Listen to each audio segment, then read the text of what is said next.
Supreme court ने जो फैसला दे दिया है, इनकी मजबूरी है कि इन्हें इंतखाबात करवाने पड़ेंगे। हैरानकुन बात यह है कि इंतखाबात के लिए फौज ने भी किसी हद तक हामी भर ली है। सर देखें, इन्हें मरीम की कुर्बानी देनी पड़ेगी। मियाँ साहब पाकिस्तान आने से क्यों घबरा रहे हैं कि यहाँ पे उनको खतरा है कि इन्हें जूता ना पड़ जाए।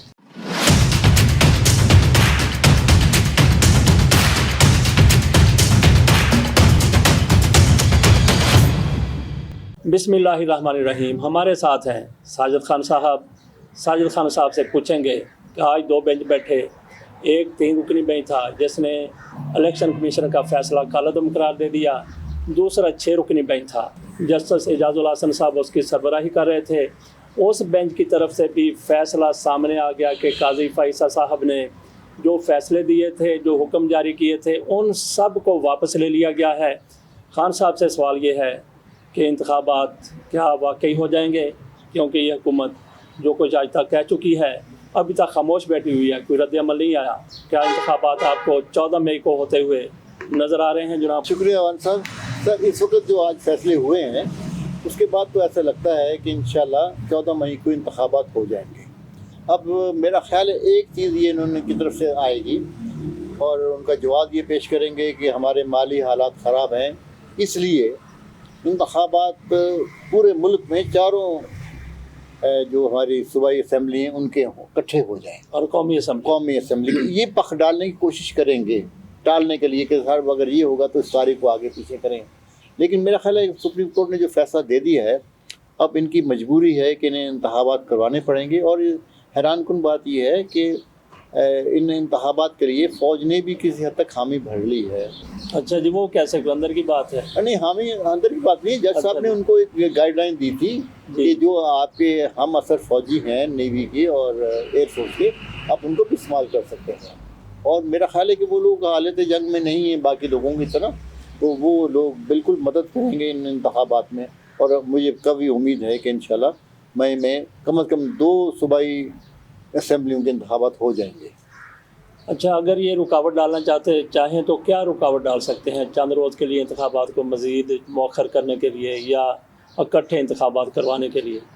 एक ही बस इनके पास चीज़ है, वो ज़ाहिर तो यही कहेंगे कि माली मामलात और IMF के मामलात। नहीं, ये किसी को कुर्बानी तो नहीं दे देंगे? सर कुर्बानी तो असल में कुर्बानी के जानवर जो हैं वो तैयार हैं इस वक्त। और फैसला इंशाल्लाह ताला इस रमज़ान के बाद होगा।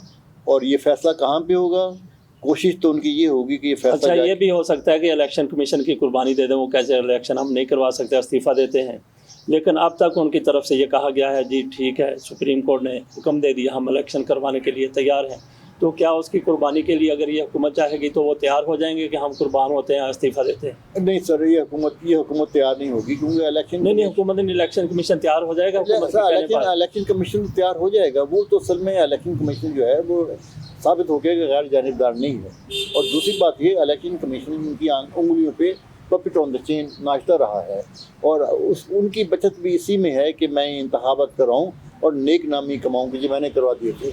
लेकिन क्योंकि वो साहब जनरल बाजवा की बाकियात में शामिल हैं, इसलिए जनरल बाजवा की जब तक बाकी बाकियात हैं वो भी रहेंगे। अच्छा, ये कहीं इलेक्शन से भागने के लिए, थोड़ा सा मौखर करने के लिए किसी अपने लीडर की कुर्बानी तो नहीं दे देंगे? ख़वातीन आप मुसलसल पूछ रहे हैं उस बेचारी कुर्बानी के लिए, उस बकरी की उस बकरी की ये बड़े सफाक लोग हैं, थोड़े से मफाद के लिए किसी भी हद तक चले जाते हैं। सर देखें, इन्हें मरीम की कुर्बानी देनी पड़ेगी, या मरीम को खुद सोचना पड़ेगा कि वो औलाद इब्राहिम साबित करे अपने आप को, अपनी कुर्बानी दे दे। अच्छा, क्योंकि मियाँ साहब नहीं, कुर्बानी किस तरह से कि वो कागजात वापस ले लें या किस किस्म की? मैं तो वो उस कुर्बानी की बात कर रहा हूँ कि बंदे की जान ही ले लेंगे। ठीक है जी, आप नहीं सर, जान जैसे बेनज़ीर भुट्टो की जान ले ली गई। नहीं सर, नहीं। अब मेरा ख्याल ये है कि जिन लोगों को इस्तेमाल किया गया था बेनज़ीर की जान लेने के लिए या जनरल ज़िया की जान लेने के लिए, वो इस कुर्बानी में इतने इंटरेस्टेड नहीं है। हाँ जी, बहरहाल हमारी ये ख्वाहिश है, दुआ है कि किसी की जान ना जाए। लेकिन ये ऐसे सफाक लोग हैं, ये माफ़ नहीं करेंगे इनको। अगर इन्हें मौका मिलेगा तो ये माफ़ नहीं करेंगे। ये देखें, इमरान खान के खिलाफ ये किस हद तक चले गए। और अभी भी इमरान खान के खिलाफ इनकी साजिशें जो हैं वो बादस्तूर हैं और ये कह रहे हैं जो चंद दिन इनके पास हैं, कोई ना कोई ऐसी कानूनी मुँह शिकासी के लिए आज 2 दिन के लिए इमरान खान को जेल जाना पड़े उसका एहतमाम करने की सोच रहे अच्छा हैं। जी। इमरान खान को खबरदार रहना चाहिए, फ़ौज को खबरदार रहना चाहिए कि उसका नाम इस्तेमाल होगा, जी। उसका नाम इस्तेमाल नहीं होना चाहिए। अच्छा, बिलावल भुट्टो जरदारी ने फिर धमकी लगाई है, तड़ी लगाई है कि पाकिस्तान में मार्शल लॉ लग जाएगा, एमरजेंसी लग जाएगी, क्या सोच? सर बिलावल साहब सही कह रहे हैं, अब्बा जी ने उनको यही बताया है कि अमेरिका को ये खबर है और अमेरिका सोचता ये है कि शायद पाकिस्तानी फ़ौज अब भी कुछ ना कुछ मुदाखलत कर सकती है, लेकिन अब ऐसा नहीं होगा सर। अब बिलावल साहब को अपनी रविश बदलनी होगी सर, और उन्हें इंतखाबात की तैयारी करनी चाहिए, उन्हें अपने हलीफों से सुलह सफाई करनी चाहिए। देखिए उन्होंने सिंध के अंदर MQM के साथ सुलह कर ली है, लेकिन MQM के मफादात को मसलसल नुकसान पहुँचा रहे हैं। अच्छा, मैं आपके सामने ने यहाँ 6 जजों के नाम रखता हूँ जो एजाजुल हसन साहब की सरबराही में बैठे।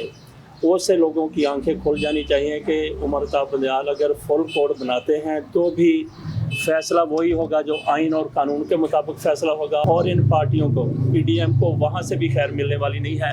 आप अंदाज़ा कर लें कि जिन 6 जजों की तरफ से अभी फैसला आया है उनमें कौन कौन से जज शामिल हैं।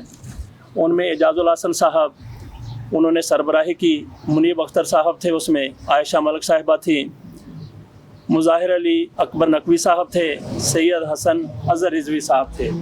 ये जज साहब थे 6, और 7 में है उमर ता बंदियाल, तो बाकी रह गए 8, 15 में से 8।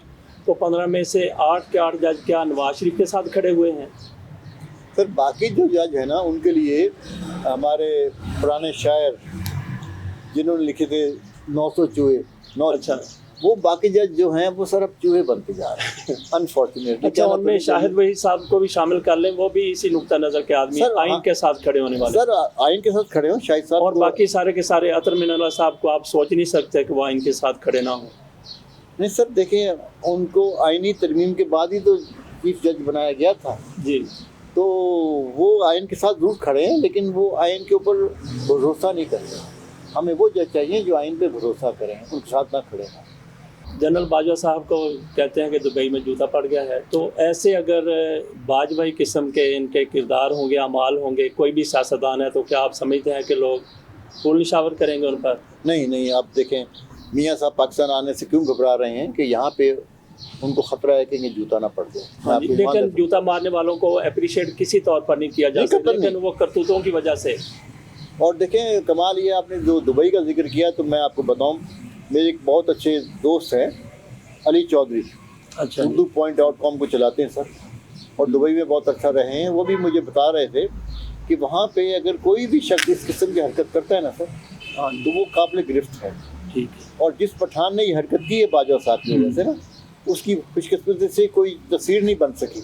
अच्छा जी। और बाजवा साहब को वहाँ पे सिक्योरिटी इसी वजह से नहीं दी गई कि वहाँ पे कानून इतना मजबूत है कि कोई शख्स किसी को गौर से घूर के देख भी नहीं सकता। उन्होंने ऐसा तरीक़ाकार बनाया हुआ है, और जितना महफूज वो माशरा है और जितनी महफूज वहाँ पे सरमायाकारी है, और इस बेहतर देखा हमारे जर्नल जो हैं दुनिया भर में हैं, राइल शरीफ साहब सऊदी अरब में हैं, उनके साथ सिक्योरिटी, लेकिन भारत वो हाजिर सर्विस जर्नल है उनके हवाले से। ये गैर हाजिर सर्विस जर्नल तो नहीं, ये तो फारिग जर्नल है ना, और इनके लिए सिक्योरिटी की बहुत ज़रूरत है। लेकिन वहाँ की मेरा ख्याल है दुबई की जो लोग हैं उन्होंने वादे कर दिया कि जनरल साहब आपको इस मुल्क में ख़तरा कोई नहीं है, आप जहाँ मर्जी जाएँ लेकिन अपनी ना चलाएँ। सिर्फ ये तो बात है कि अपनी ना चलाएं। अच्छा, आप यहाँ पे जनरल बन के ना रहें, हाँ जी, एक रिटायर्ड फौजी की हैसियत से ज़िंदगी गुजारें, जो बहुत लोग गुजार रहे हैं। अच्छा खान साहब, ये भी सामने आई चीज़ के फैसले से पहले इन लोगों की तरफ से अदालत पर एक बार फिर हमला करने की कोशिश की गई। नासिर भट्ट कल परसों उसकी ज़मानत खारिज हुई है कत्ल केसेस में। अच्छा, वो इनकी सरबराही कर रहा था, तो कैसी इनकी लीडरशिप है? सर लीडरशिप ये है कि उन्होंने जत्था लेके आना था जी, गए हैं जत्था लेके, और जत्था ले गए, लेकिन अब देखें बाकी लोग भी देख रहे हैं, फ़ौज ने एक अच्छा काम किया, फ़ौज ने उस जत्थे को पसंद नहीं किया। ठीक। और उस जत्थे को आगे ले जाने वाले आपके वज़ीर कानून थे, जिनको आज इस्लामाबाद की पुलिस ने रोक दिया। हाँ जी, सुप्रीम कोर्ट जाने से। हाँ जी, क्यों रोका? हाँ जी, कहाँ से ये खबर आई? नहीं, वो कहते हैं कि पहचान ही उनकी हो सकती। तो सर उनकी पहचान पहले कब थी? अच्छा जी, तारड़ साहब किसी भी तारड़ की इस मुल्क में पहचान नहीं है, माफ हुआ एक तारड़ के, वो है मुतस्सिम हुसैन तारड़। अच्छा जी, जिनको लोग जानते भी और पहचानते, ठीक है, सही। बाकी कोई तारड़ किसी काबिल नहीं है।